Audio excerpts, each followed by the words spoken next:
And I'm moving on to the headlights now. So I disassembled the entire front end. Took the buckets out. They had quite a bit of surface rust on them. I painted them last night. Let them sit here overnight and dry. Nice thick coat. And they look great. Let me show you the modifications I had to do to these puppies.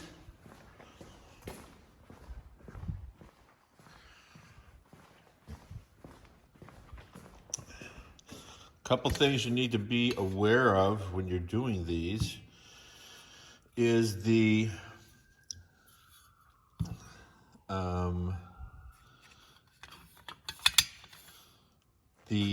high beams and low beams have different well, that has an L right there. Different clocking for the bulb itself. This has an H, these two have H's, and as I recall, it was up and in with the adjustments. And the low beams, this says right, low, RL, is down and out. So adjustments are down and out, down and out, up and in. So let's just go confirm that before I start explaining things. So the adjustments are down and out on the low, those are the adjustment screws, and up and in on the high. And the other ones are the exact opposite because you want to be able to adjust it up and down and left and right. So yeah, I'm pretty jazzed with that. I want to clean out some of this stuff. The one thing I did notice, this has a light guard behind the light in the fender well, sort of a mud guard to prevent crap from flowing onto it. However, this one is missing, so I might have to whip one up out of some thin metal or possibly ABS plastic. I did the split loom and did what I said. I don't cut the weave, I just open it up and then I push the wires through. What we have here is the marker light and the left blinker, and we have a ground and a fog light output in case he decides to add fog lights. Cool thing about most aftermarket wiring kits, if it's quality one, this is American Auto Wire, and they silk screen or print right on the wire what it does. So if I'm not working on it, if the car gets sold and moved away, customer wants to work on it themselves, they can just put on their magnifiers and read what each wire does. Does that focus? Yeah, it does. That says left turn indicator. Or left, what does that say? Left front turn, left front turn. I'm trying to read it. I actually know what the colors are. Light blue, dark blue, yellow, green are 4 turn indicators. All right, this one over here, there's a marker light circuit that jumps from the right side or the left side, and a ground for the headlights and the right turn indicator, which is dark blue. So now really it's just a matter of cleaning things up, blowing out all the dirt, and fitting everything back together. I think I will spray some lubricant because I don't have any new ones, but these actually are in great shape. The adjusters are clean. This weird thing about this car, I know it's sat in a wrecking yard for many years, and I don't actually know if David brought this key or if I have a giant box full of keys. Whenever I find an old lock, I dig around until I find the key, or maybe that key was stashed in here somewhere. I don't know what I'm going to hook that to, but I'm going to hook it to something just because it needs to be used.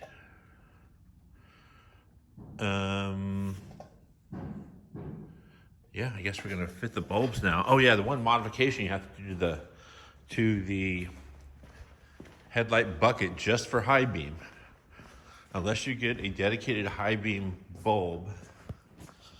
So here's the deal. Down and out is the low beam. They have these clocking marks and they have alignment pens in the bulbs. And this all fits right together. And if you look, this is the lowest point and it's lined up perfectly with the bulb.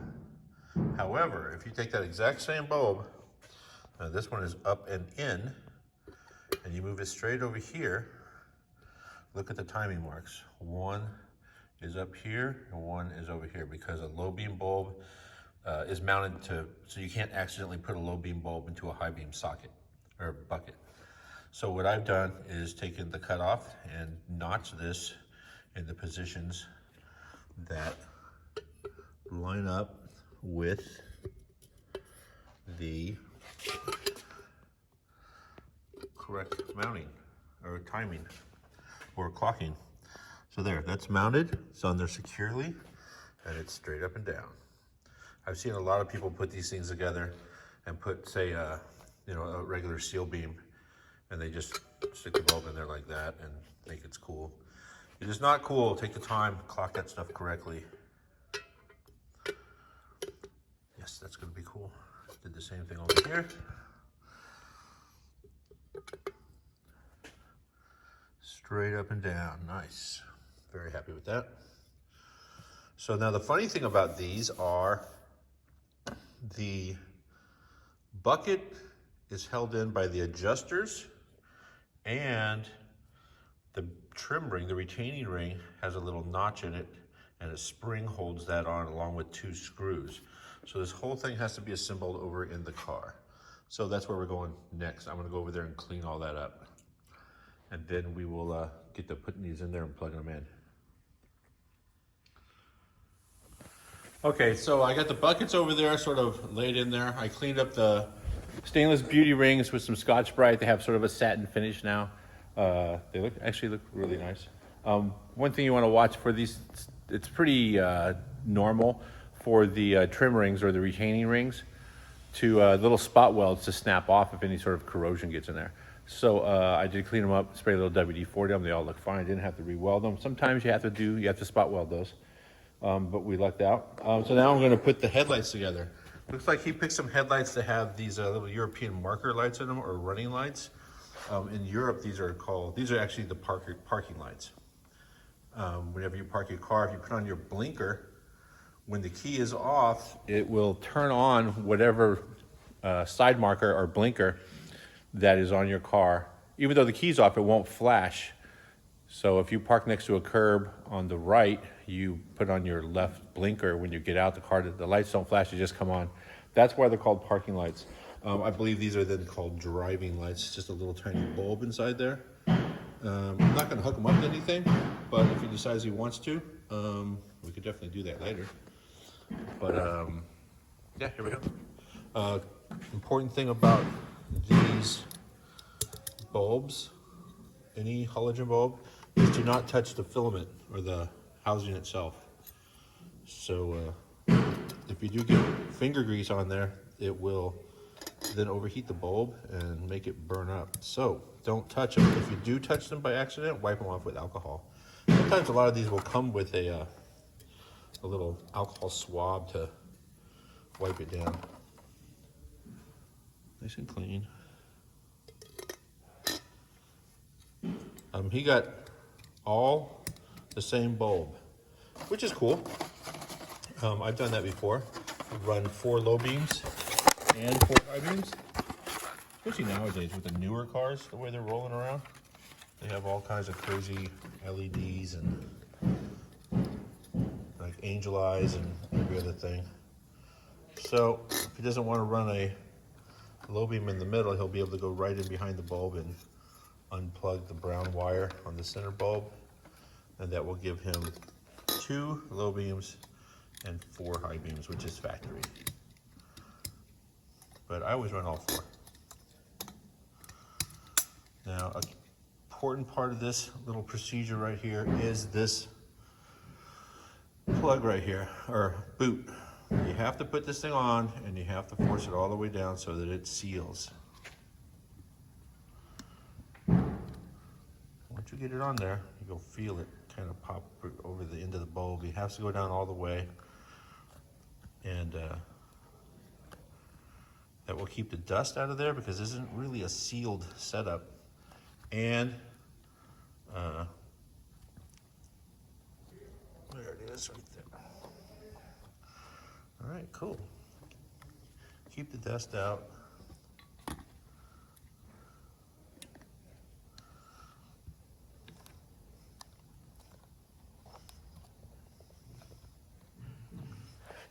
You'll feel it. See the little sleeve right there? You'll feel it kind of slide over the entire bulb. If you don't push it down all the way, it will not plug in correctly.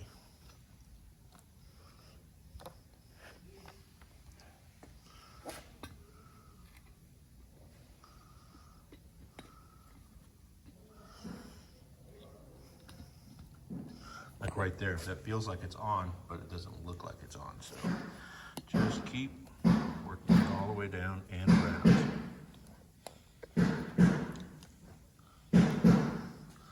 All right, let's get these over on the car. Okay, so you have to kind of pre-assemble these things. You put the bucket in, but first you put the trim ring, attach it to the spring, and then, this side is visible, and then let it just kind of hang there after it's all cleaned up. And then you work the bucket into place, and the only thing holding that bucket in right now is fear. And then once that's all said and done, you then fit the bulb in there. Let me see if I can.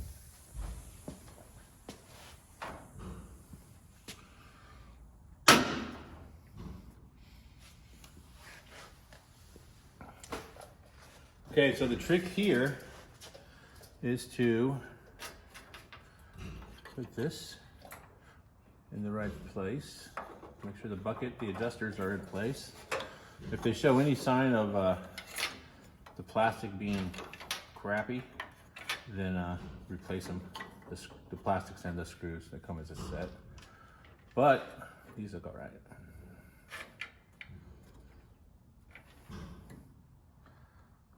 Plug the bulb in securely.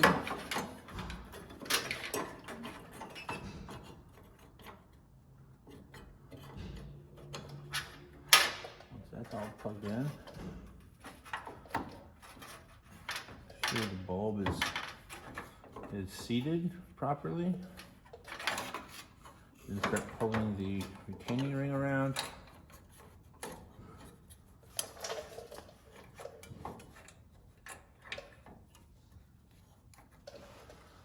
Once you get it kind of close, it will like halfway slip on.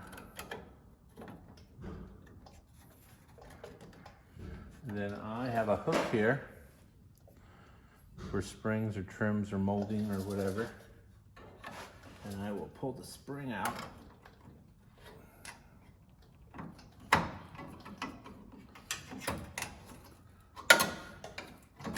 So that it holds it in place.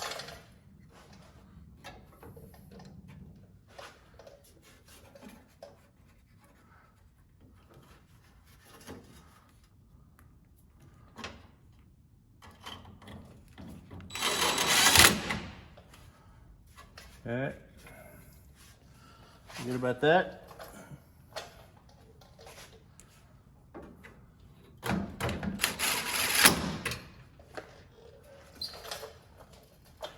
Okay, I just checked the back and make sure the plug wasn't pressed against the core support, and it fits perfectly.